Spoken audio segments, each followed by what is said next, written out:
Assalamualaikum warahmatullahi wabarakatuh.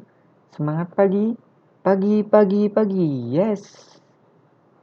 Berjumpa lagi dengan saya, Pak Eka.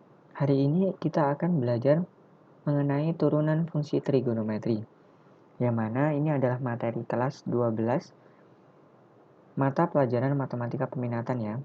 Oke, mari kita mulai. Nah, sebelum kita masuk ke materinya, mari kita ingat-ingat kembali dulu.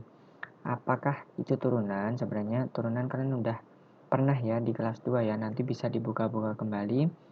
Tapi kita ini akan mengingat bagaimana cara menentukan turunan pertama dari suatu fungsi atau biasanya dituliskan f aksen x dari sebuah fungsi fx sama dengan 9x ditambah 7. Nah, tentunya di sini ada definisi turunan fungsi menggunakan limit ya, menggunakan limit delta x menuju 0, f dalam kurung x ditambah delta x dikurangi fx per delta x. Nah, lalu kita substitusi, kita kasih masuk. Kita kasih masuk di sini 9x, berarti otomatis di sini 9 dalam kurung x ditambah delta x. Kenapa? Karena di soalnya, karena di bagian atas ini dituliskan dia f dalam kurung x ditambah delta x. Oleh karena itu, x miliknya 9 ini kita ganti dengan x ditambah delta x, oke, ditambah 7. 7-nya tetap tidak diapa-apakan karena dia tidak punya x kan.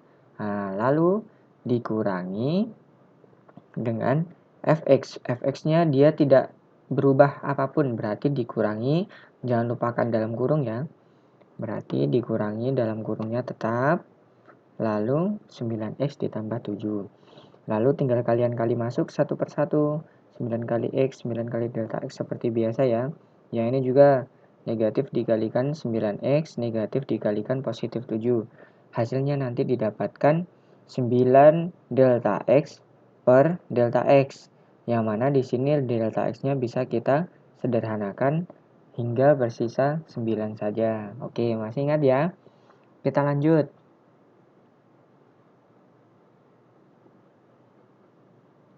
Nah, kita membutuhkan ini juga. Ada rumus jumlah atau selisih sinus dan kosinus. Nah, sebenarnya nanti kita akan pakai yang ini nih. Sin A dikurangi sin B. Oke, kita lanjut ya.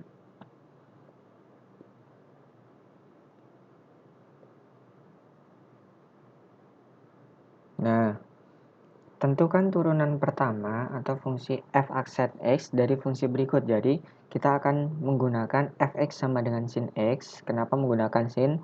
Tentunya karena di sini dia sudah turunan fungsi trigonometri ya.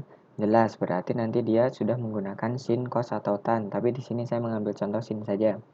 Apakah bisa dioperasikan menggunakan definisi turunan fungsi, yaitu limit delta x menuju 0 tadi ya? Nah, kita coba identifikasi. Nah, yang pertama, dia fx sama dengan sin x itu kita substitusi seperti yang awal tadi, menjadi dia sin x ditambah delta x. X ditambah delta x didapat dari sini ya. Nah, lalu yang belakang dia tetap sin x. Nah, lalu di sini sin tidak bisa kita kalikan masuk dengan x dan juga delta x. Kenapa? Karena x ditambah delta x itu merupakan suatu sudut yang tidak bisa kita pisahkan. Nah, lalu bagaimana caranya? Kita akan menggunakan rumus dari yang kita ingat tadi, yaitu rumus sin A dikurangi sin B tadi loh. Sin A dengan di sini kita misalkan A ya. Jadi di sini, yang ini di bagian bawah ini, x ditambah delta x itu kita misalkan dia A.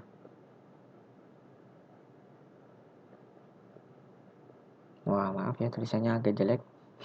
Oke, baru yang belakang ini, x-nya ini kita misalkan dia B. Nah, oleh karena itu, ketika dia sudah membentuk sin A dikurangi sin B, dengan bantuan yang awal tadi, didapatkan 2 cos 1 per 2 A ditambah B. Nanti kalian bisa lihat ya, di ayo ingat kembali tadi. Dan dikalikan dengan sin 1/2 A dikurangi B. Nah, dalam hal ini kalian harus mencocokkan ya. Jadi tidak boleh tertukar ini antara A dan B ini. A itu yang merupakan pengganti dari X ditambah delta X, sedangkan B itu penggantinya X. Lalu di sini kenapa kok bisa ditambah dan juga dikurang? Karena kita ingat sendiri yang rumus selisih sinus tadi, sin A dikurangi sin B itu dia menjadi 2 cos 1/2 A ditambah B dikali sin 1/2 A dikurang B. Seperti itu ya. Nanti bisa kalian lihat di ayo ingat kembali lagi. Terus, nah setelah tadi kita bisa gabungkan. Tadi kan di bagian awal itu ada, saya coba kembali ya. Nah, ada di sini X, ada di sini X. Nah, ditambahkan dengan X. Nah, mereka kan sejenis ini, jadi bisa kita tambahkan. Lalu juga yang bagian belakang dia ada X juga dengan min X. Berarti bisa kita kurangkan juga. Nah, menjadi apa? Yang depan itu X ditambah X menjadi 2X. Yang belakang X dikurangi X jelas habis. Jadi tinggal bersisa yang delta X-nya saja. Nah, lalu di bagian sini kita pisahkan. Kenapa kita bisa pisahkan di sini? Karena di sini dia penghubungnya yaitu perkalian. Ketika sebuah perkalian, maka pecahan di sini boleh ikut salah satu pembilangnya. Boleh ikut yang pembilang yang cos atau boleh ikut pembilang yang belakang yaitu yang sin. Nah, di sini saya ikutkan dia yang sinnya saja yang di bagian belakang. Tentunya kalau kalian memisahkan seperti ini, kalian harus tuliskan limitnya 2 kali ya. Karena mereka sudah berbeda limitnya. Karena kita memang niatnya ingin memisahkan mereka. Nah, lalu selanjutnya yang bagian depan 2 cos 1/2 dikalikan 2x ditambah delta x, kita udah nggak bisa ngapa-ngapain nih delta x-nya. Oleh karena itu, nolnya ini kita akan substitusi ke delta x-nya. Oleh karena itu didapatkan di sini 0. 2x ditambah 0 seperti itu. Nah, kalau yang belakang yang sin itu delta x-nya bisa kita sederhanakan. Ingat ya, ketika kita menyederhanakan otomatis sinnya juga ikut hilang. Jadi tinggal bersisa 1/2. Kita ingat kembali yang kemarin limit fungsi trigonometri bisa dibuka kembali catatannya. Lalu kita lanjutkan 2x ditambah 0 jelas bersisa 2x. Nah, di sini 2x-nya 2 kita sederhanakan dengan 1/2 yang ada di depan. Sehingga tinggal bersisa X saja. Lalu kita tuliskan 2 cos X dikalikan 1/2. 1/2 memang sisa yang dari belakang tadi ya. Nah, 1/2 yang ada di sini kita sederhanakan lagi dengan 2 yang berada di depan. Sehingga kita dapatkan hasil akhirnya yaitu cos X. Oke, sampai di sini ada pertanyaan nggak? Nah, nanti kalau ada pertanyaan silahkan tuliskan di kolom komentar. Oke. Nah, jadi kesimpulannya setelah kita melakukan operasi limit menggunakan definisi turunan tadi, didapatkan bahwa jika fungsi fx-nya itu sama dengan sin x, maka turunan pertamanya atau f aksen x-nya yaitu sama dengan cos x. Nah, lalu ayo berlatih nih. Jadi, jika turunan pertama dari fx tadi kan fx-nya jika sin x itu kan turunan pertamanya cos x. Nah, apakah berlaku sebaliknya? Jika misalkan yang mau kita turunkan itu cos x-nya. Nah, apakah turunan pertamanya itu bakalan ketemu hasil yang sama juga, kebalikannya juga, yaitu sin x.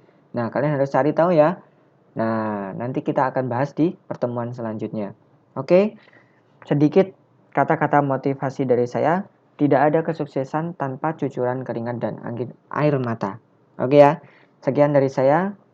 Ada kurangnya mohon maaf. Dan jangan lupa like, komen, dan subscribe channel ini agar kalian tidak ketinggalan juga materi-materi yang lain. Oke, sekian. Assalamualaikum warahmatullahi wabarakatuh.